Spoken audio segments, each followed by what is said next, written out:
Je peux, comme députée, me saisir de sujets comme ça pour essayer de porter ça au ministère de la Santé, au ministère de l'Enseignement supérieur, pour qu'il y ait des liens qui se créent avec par exemple, le gouvernement israélien, et donc essayer d'être proactive sur des sujets comme ça. C'est aussi ça, le rôle d'un député, mais vraiment, c'est d'abord et avant tout un rôle de proximité. Vous la connaissez, elle s'appelle Caroline Yadan, c'est la députée de la 8e circonscription des Français de l'étranger. Alors elle est fraîchement élue, c'est son premier voyage officiel. Où elle est partie, en tout cas, elle va nous le raconter à la rencontre de ses concitoyens. Caroline Yadan, bonjour, on doit dire Madame la députée. Bonjour Cathy, vous pouvez dire Caroline. Alors Caroline, vous êtes ici pour quelques jours. Quel a été le but de votre voyage depuis que vous avez pris vos fonctions? Je sais que pendant la campagne, vous teniez absolument à aller à la rencontre des gens, des citoyens, pour les aider concrètement dans leur vie de tous les jours. Est-ce que c'est pour ça que vous êtes là ? Eh bien, exactement, Cathy. J'ai commencé une tournée, en fait, des pays qui constituent ma circonscription. J'ai commencé par Chypre. Ensuite, je suis allée en Italie, à Turin et puis à Rome. Et évidemment, Israël, qui est à la fois un pays très important dans le cadre de ma circonscription, mais le pays que je porte dans mon cœur. L'objectif d'un député, c'est de se rendre utile. Comme j'étais avocat avant, je me rendais utile auprès des justiciables. Eh bien, aujourd'hui, comme député, mon objectif, c'est de rencontrer les Français qui vivent en Israël, de m'imprégner des problématiques qu'ils rencontrent et de pouvoir les aider au mieux avec la fonction qui est la mienne, donc en faisant des liens avec l'ambassade, avec le consulat, avec les ministres, comme député pour déposer éventuellement des amendements, des propositions de loi, etc., pour en réalité m'imprégner vraiment de ceux qui vivent au quotidien pour agir au mieux comme député dans la fonction qui est la mienne. Alors souvent, c'est vrai que c'est une élection où les Français qui vivent ici, les Français d'Israël n'ont pas toujours voté parce qu'ils se disent un député, mais qu'est-ce qu'elle va pouvoir faire pour nous? Nous, on vit ici, elle vit là-bas. Ça va servir à rien. Bah oui, mais je comprends très bien.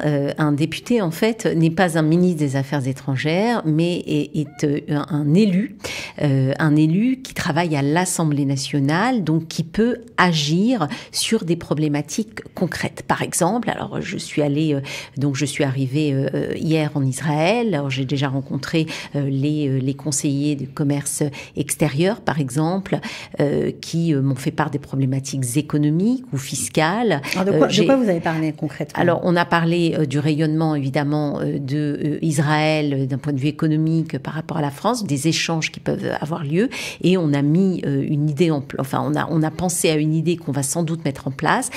Par exemple, le fait d'organiser une réunion publique avec l'ensemble des sociétés high-tech, ou en tout cas ou alors de la French Tech, on va dire, des pays de la circonscription, pour les faire se rencontrer ensemble, pour échanger et pour éventuellement envisager des projets. Ça, c'est très, très concret. Je suis allée également voir une association qui s'occupe de l'intégration des jeunes qui font leur alia en Israël. Le CNEF. Le CNEF, exactement. Et qui m'ont parlé de problèmes d'aide financière, d'aide sociale, d'aide psychologique. Je sais que nous avons un budget à l'Assemblée nationale que nous votons pour les Français de l'étranger, un budget qui a été inédit. Et mon rôle aujourd'hui, c'est de me rapprocher du ministère de l'économie pour essayer, dans le cadre du budget qui va être voté, que ce budget qui sera consacré à ma circonscription soit un budget conséquent pour que les OLIM puissent avoir une aide spécifique aussi, que ce soit une aide psychologique, une aide financière pour les aider, etc. L'équivalence des diplômes, par exemple, ça aussi, c'est un gros sujet. Équivalence des diplômes pour les jeunes OLIM qui sont là, et puis équivalence aussi des diplômes pour ceux qui exercent effectivement, par exemple, le métier d'infirmière. Voilà, il y a un vrai sujet sur les infirmières aujourd'hui qui veulent s'installer en Israël et qui ne se voient pas reconnus, leur expertise, leur expérience, etc. Donc moi, parce qu'elles doivent tout recommencer. Exactement. Et donc moi, je peux, comme députée, me saisir de sujets comme ça pour essayer de porter ça au ministère de la Santé, au ministère de l'Enseignement supérieur, pour qu'il y ait des liens qui se créent avec par exemple, le gouvernement israélien, et donc essayer d'être proactive sur des sujets comme ça. C'est aussi ça, le rôle d'un député, mais vraiment, c'est d'abord et avant tout un rôle de proximité. Et c'est pour ça que je vais mettre en place des permanences, comme je le faisais comme députée de Paris. Je faisais des permanences, j'avais organisé des cafés avec votre député. Donc déjà, quand je me déplace, en déplacement, vous avez la possibilité de vous inscrire et donc de prendre rendez-vous avec moi pour échanger pendant 20 minutes.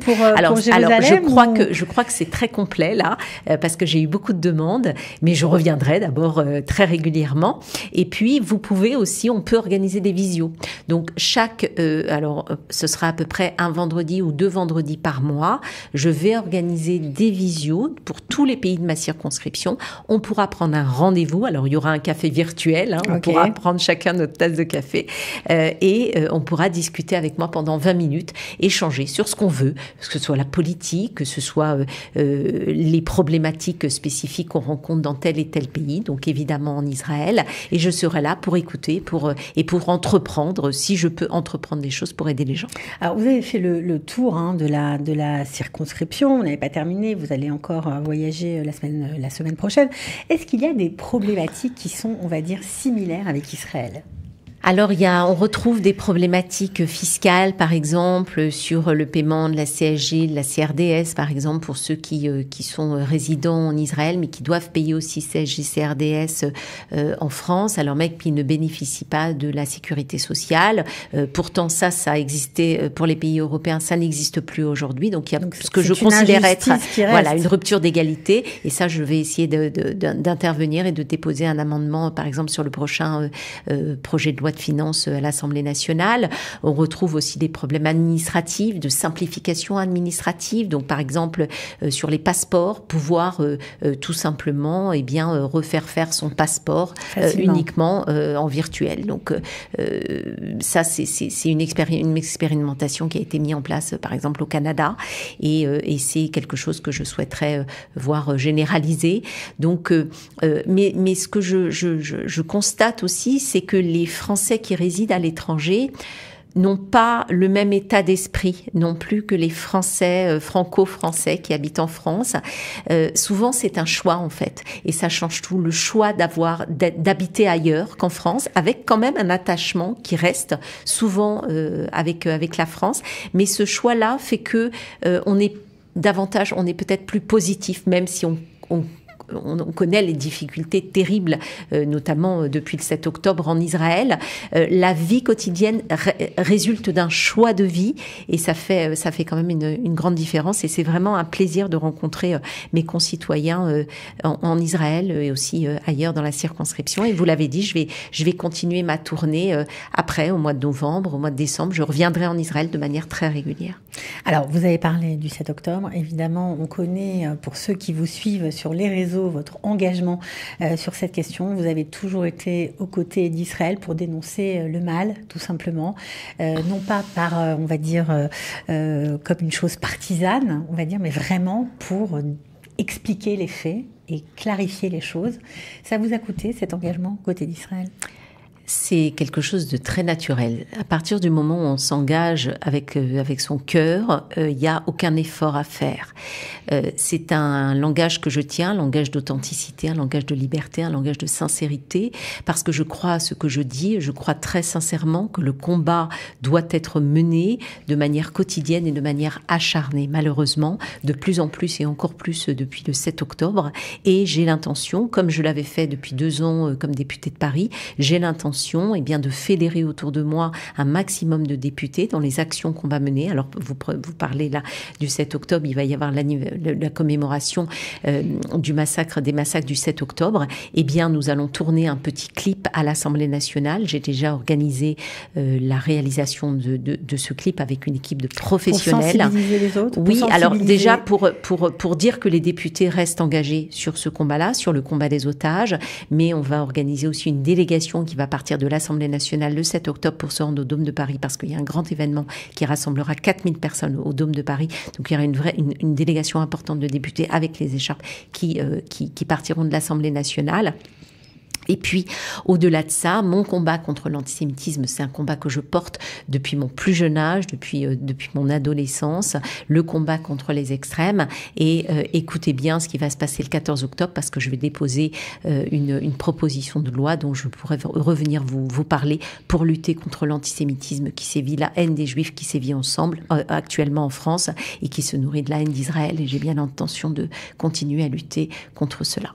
Est-ce que ce n'est pas difficile d'avoir une voix un peu singulière au sein de votre parti lorsqu'on est député? Est-ce que vous avez quand même une certaine marge, une certaine liberté d'action pour Alors, vous exprimer? Non seulement j'ai une liberté d'action, mais ma nouvelle élection me donne une liberté supplémentaire et une véritable légitimité à m'exprimer par rapport à ce que sont mes valeurs, y compris parfois en contradiction avec un discours officiel qui viendrait de plus haut.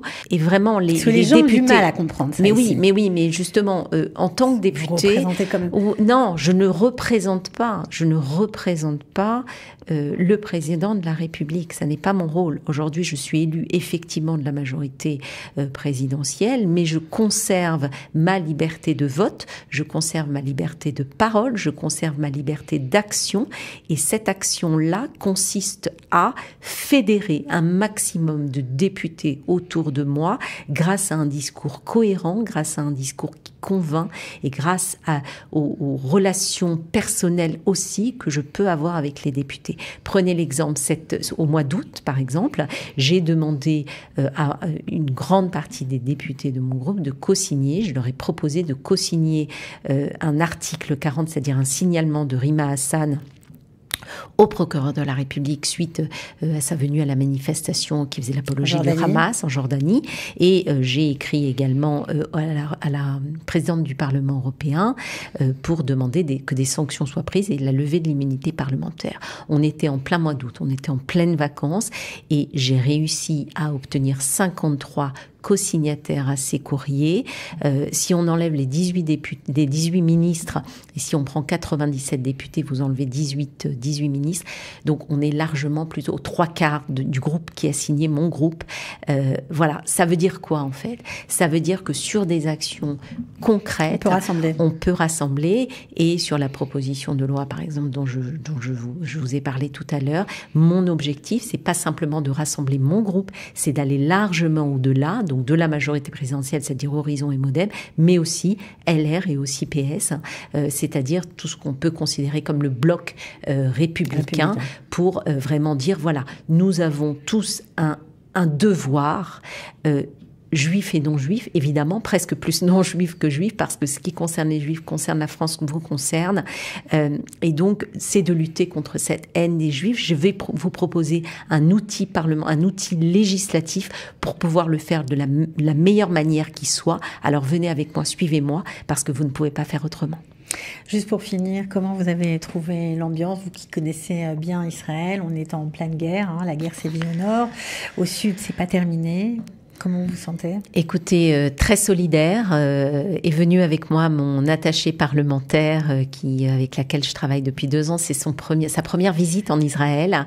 Je lui ai dit, on vient en état d'urgence. Donc, elle n'a pas hésité une seconde parce que mon objectif aussi premier comme député, c'est de montrer mon soutien, c'est de montrer ma solidarité, c'est de faire comprendre au peuple israélien et aux Français habitant en Israël que je partage tout. Je le partage comme député, mais je le partage aussi comme être humain avec mon cœur. Ok, merci beaucoup Caroline Yadan. À très bientôt et je suis sûre que vos amis seront ravis de vous rencontrer. Merci Cathy.